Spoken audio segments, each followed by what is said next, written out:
Hello student, in previous video we have seen about the chapter number 8. In that we see the definition of rest. Motion can be differentiate type depending on their types of the pathway.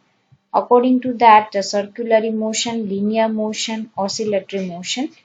And then after we have seen about the different kinds of physical properties like a scalar quantity and the vector quantity. Scalar means it does not require any direction for the explanation, whereas the vector quantity which is require magnitude and the direction as well. Then after we have seen about the distance and the displacement. Distance means the total pathway which is covered by the object and it is a scalar quantity.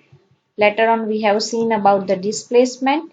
Displacement is a vector quantity and means it is require both the thing magnitude and the direction for explanation.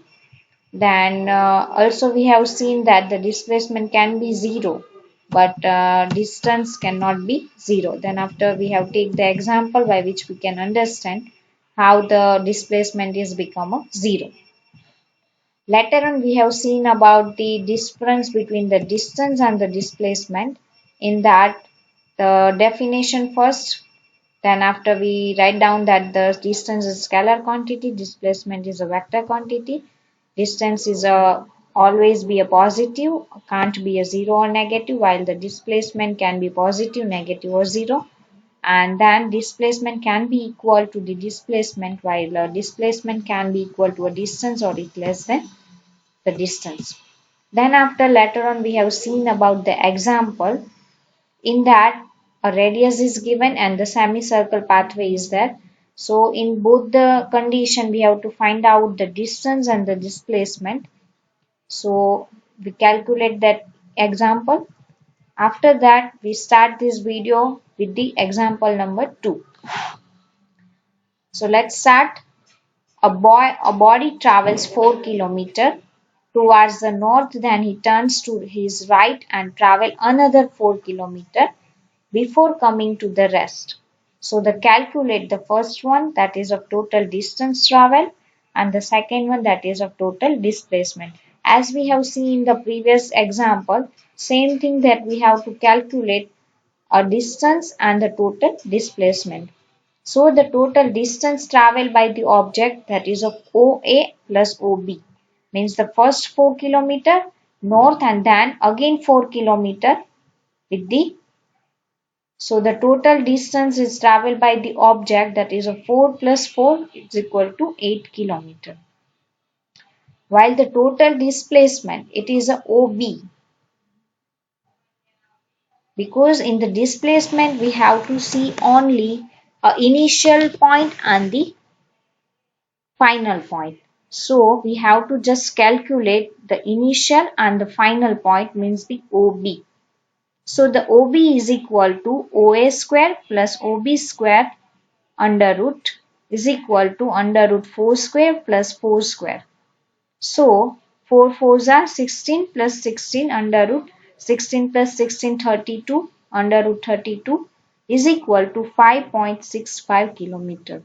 Here you can see there is a difference in the answer because in the distance we cover all the pathway, we count all the pathway where the object is body is going through, whereas in the displacement we find the shortest pathway which is covered by the object. So the answer is 5.65 kilometer. Let's see the again one more time. A body travel 4 kilometers towards the north. First of all, the body is travel cover the 4 kilometer at the north direction. Then he turns to his right. Then it is turns and then again travel another 4 kilometer before coming to the rest.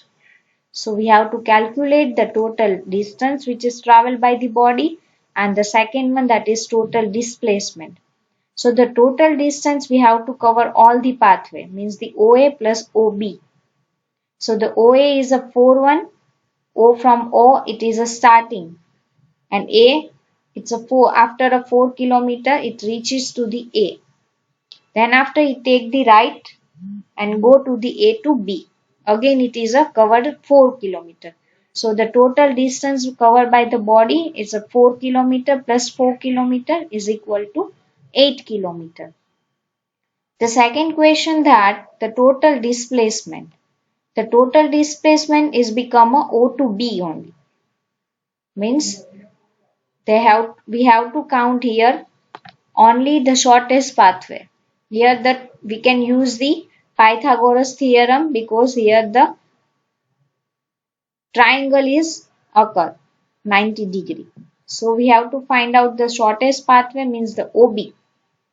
So the OB is equal to under root OA square plus OB square is equal to under root 4 square plus 4 square is equal to under root 16 plus 16 that is of 32 under root.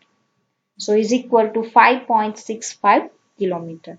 So the total displacement it is a 5.65 kilometer and the total distance is traveled that is of 8 kilometer. Now let's see the next that is of types of motion in that the uniform motion and the ununiform motion. So let's start with the uniform motion. Uniform motion means when a body travels equal distance in equal interval of time, then the motion is said to be a uniform motion. When we can say that the body is traveling in a uniform motion, in that condition, in such a condition when a body is travel equal distance in an equal interval of time, then the motion can be considered as a uniform motion. Let's take an example. Here the graph is there. If the body is do the uniform motion, then we get the graph in a straight line. The time and time versus distance. So we get this straight line graph because it denotes that the bodies travel equal distance in the equal interval of time. In that condition only we get the straight line graph. Let's take an example by which you can easily understand. Suppose one body is there, it is covered 2 kilometer in a 5 minute and after 2 minutes it's covered the 10 kilometer. After the 15 it covered the 15 kilometer. So here you can see the 2 minutes difference is there and the total distance covered difference is 5 kilometer. So the bodies travel equal distance in the equal interval of time. So in that such a case we can consider that the bodies travel in a uniform motion. When a body travel equal distance in an equal interval of time, then the motion is said to be a uniform motion. And the graph of the uniform motion that we always get the straight line. Now let's see the second one that is of a non-uniform motion. In this type of motion, the body will travel unequal distance in an equal interval of time. Suppose in the first 5 minutes it cover the 10 kilometers, second 5 minutes it's cover the 17 kilometers. So here the equal time interval is there, but the total distance traveled by the object is a different. So in such a condition, it can say that the body is in a non-uniform motion. Non-uniform motion means in this type of motion, the body will travel unequal distance in an equal interval of time, then we consider it as a non-uniform motion. If we are talking about the graph of non-uniform motion, or you can say the ununiform motion, then you cannot get the straight line pathway.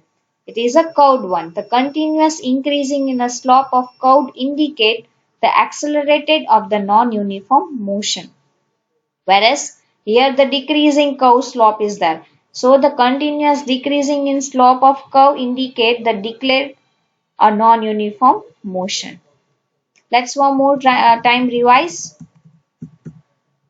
The motion it's uniform and the non-uniform motion. Uniform motion means when a body is travel equal distance in equal interval of time, then the motion is said to be a uniform motion. Here you can see in the graph it is a straight line because as per the time interval the distance is also covered, so we get this straight line graph.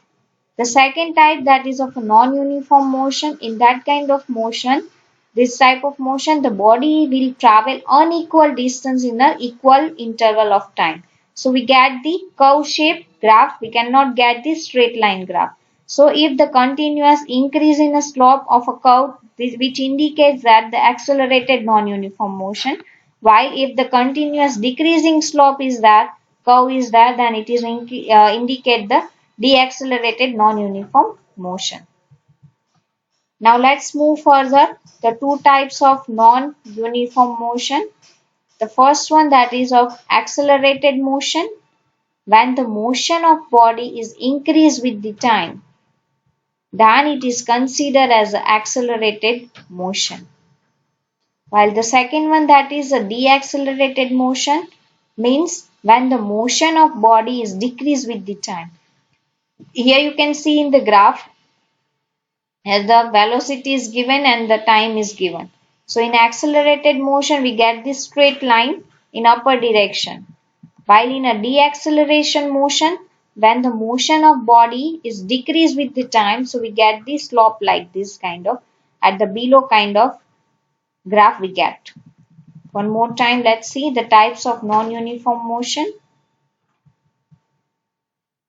First of all, we see the uniform and the non-uniform motion. In non-uniform motion also there is a two kind. The first one, that is of accelerated motion, when the motion of a body is increased with the time.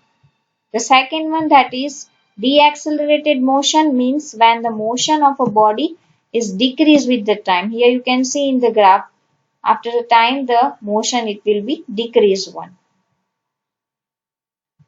Now the next one, that is of a speed. It's other physical quantity. Speed means the measurement of a distance. Here the distance is there. The measurement of distance traveled by a body per unit time is called the speed. The measurement of a distance traveled by body per unit time is called the speed. Speed is indicated with the capital V, and as per the definition we can write down the formula, that distance traveled divided by time taken. So as we know that for the distance we are using a capital S, and for the time taken it's a T. So the formula of a speed is equal to V is equal to S divided by T. As we know that for the distance, the unit of distance is a meter, and for the unit of time it's a second. So SI unit of speed, that is of meter per second. Now if a body is executing uniform motion, then there will be a constant speed or a uniform motion. When, as we know that the uniform motion, when we consider the uniform motion, when the regular interval time the body is covered the same distance, in such a condition we can say that the uniform motion is occur. So in that condition the speed is constant, then and then the uniform motion is occur. So if a body is executing a uniform motion, then there will be a constant speed, or you can say the uniform motion. The second condition, if a body is traveling with a non-uniform motion, then the speed will not remain the uniform, but have a different value throughout the motion of such a body. That's why we are consider it as a non-uniform motion, because the regular interval of time there is a covered distance by the body, it's a different one. So we consider it as a non-uniform motion. So in that condition, speed will not remain the same, and which possess the different value throughout the motion. So that kind of motion we consider as a non-uniform motion. So if a body is traveling with a non-uniform motion, then the speed will not remain uniform but have a different value throughout the motion of such a body. For non-uniform motion, how can we calculate the speed? So for that we have to introduce an average speed. What we have to do in that average speed, we have to calculate all the distance traveled by the object, and for that particular distance travel, how many time is required, that we have to consider. So for non-uniform motion, the average speed will describe a one single value of a speed throughout the motion of the body. Let's take an example. Average speed is equal to a total distance traveled divided by total time taken. Let's revise one more time. Speed is another physical quantity. It also comes under to a scalar quantity because it does not require any kind of direction because it's totally depend on the distance, and as we see that distance does not require a direction, so the speed is also comes under to the scalar quantity. Let's see the definition of the speed. Speed means the measurement of a distance traveled by a body per unit time is called the speed. The speed is equal to v, speed which is denoted by the v. V is equal to distance traveled by the body divided by the time taken. So, as we know that for the distance the s is used and the time taken for that t is used. So, the formula of the speed is equal to v is equal to s by t. As we know for the distance, the unit it is a meter and for the time the second. So the SI unit of the speed is equal to meter per second. Suppose a body is exerting a uniform motion, then there will be a constant speed or the uniform motion. If the constant speed is there, then and then the uniform motion is occur because in the regular time interval the body is covered the same distance. So that kind of motion we consider as a uniform motion. The second one, that if a body is traveling with a non-uniform motion, then the speed will not remain the uniform but have a different value throughout the motion of such a body. Because in non-uniform motion, the regular interval time, the body cannot cover the equal distance. So it's such a motion considered non-uniform motion, and the non-uniform motion the speed of the body is not remain the same one, means not remain the uniform one. So how can I calculate the average, means how can we calculate the speed in such a condition? So for that the average speed will count. So for the non-uniform motion, average speed will describe one single value of a speed throughout the motion of the body. So the average speed is equal to a total distance which is covered by the body divided by the total time taken. So by which we can get the average speed value. Now the next one, that is of a conversion factor.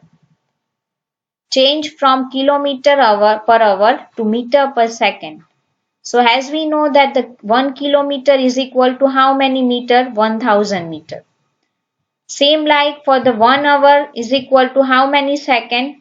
1 minute possess the 60 second. So 60 minute is equal to 1 hour. So the hour, if we converted into the second, then the 60 into 60 is equal to 3600. So 1000 divided by 3600 is equal to 5 by 18 meter per second. These things we have, it is help it out in an example whenever we have to convert this kilometer per hour into the meter per second, because we have to consider it as a SI unit. So in that condition we have to convert kilometer per hour into the meter per second. So the 1000 meter, 1 kilometer is equal to 1000 meter and 1 hour is equal to how many second? 3600 second. So kilometer per hour, it's converted into meter per second. So the 1000 divided by 3600. So we get the 5 divided by 18 meter per second. Now let's take an example. And this all example you have to write down your notebook and submit it as a homework. What will be the speed of a body in the meter per second and the kilometer per hour if it is travel 40 kilometers in a 5 hours?